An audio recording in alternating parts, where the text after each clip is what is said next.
example 4, this is on, or I think we have example 3 and 4 to do, right? Yeah, so first of all, example 3, this is on page 312. And this is very similar to what we did at the start of yesterday's class when we did the construct the understanding in this part. We have a square root graph and we have a parabola. And they first want us to get the explicit equation. So for a g of f of x, well, f of x is equal to the square root of x. And then what do you do with the g function? Whatever you do with the g function, it gets squared. So I'm going to have my square root of x is going to get squared. And then I subtract 4. And what happens when you square a square root? It just becomes x minus 4. Now there was this question, I'm going to say either 2 years ago or maybe like 5 years ago, maybe just before COVID or just after COVID. And they said graph g of f of x. And so students look at this and said that's a straight line. Would you agree that my y-intercept is minus 4? Has a slope of 1.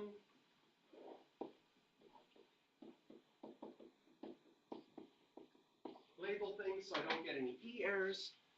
And the graph was worth 1 mark, and on the exam they decided that any student that graphed what I just graphed would get 0. Huh? Like, what's wrong? It seems like it asked you to graph it. It's x minus 4. Why is this wrong? Right. So this question is a little bit nicer because it says state its domain. And the domain, you have to be careful with composite functions because if you just look at your explicit equation at the end, you would probably think your domain is everything. But we have to remember that composite functions, it's like those two machines. You have one machine happening first, and then another machine happening second. In our case, we put it into F first, and then into G. And the F machine says, whatever you put in, we're going to square root. And then once that number comes out, the G machine says, whatever you're going to put in, we're going to square it, and then we're going to subtract 4. Can you see there's a problem with throwing negative numbers into this original one?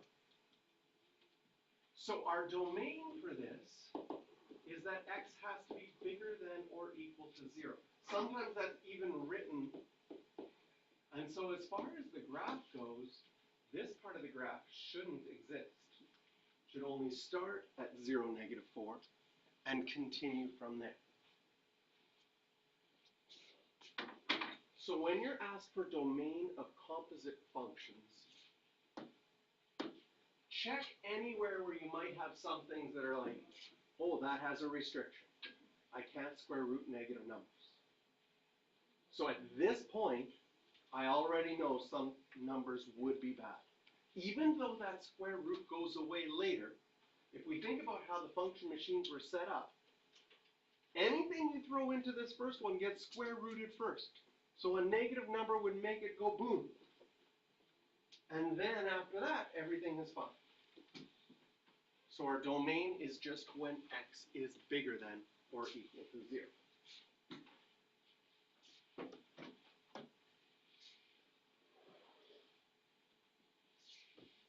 In part B, we have f of g of x.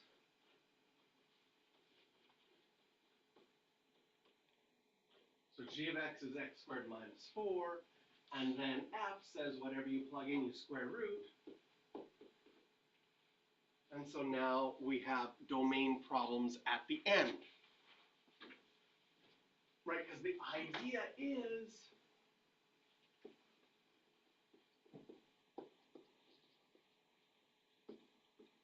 we can't square root negatives. So if we want to figure out the domain, this inside x squared minus 4 has to be bigger than or equal to 0 which is solving inequalities from grade 11. That's where we started yesterday. We said, well, how do we solve inequalities from grade 11? First of all, we make it equal to 0.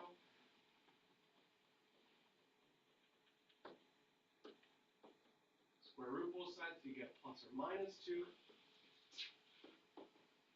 Put those numbers on a number line, and since it's greater than or equal, fill in these circles. And then check true and false. I'd probably plug in 0 first. Is minus 4 bigger than or equal to 0? That section is false.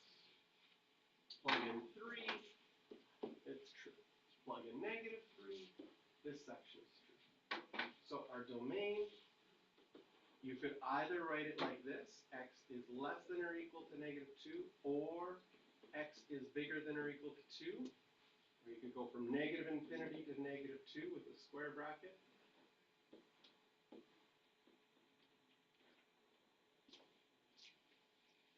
And write our domain this way.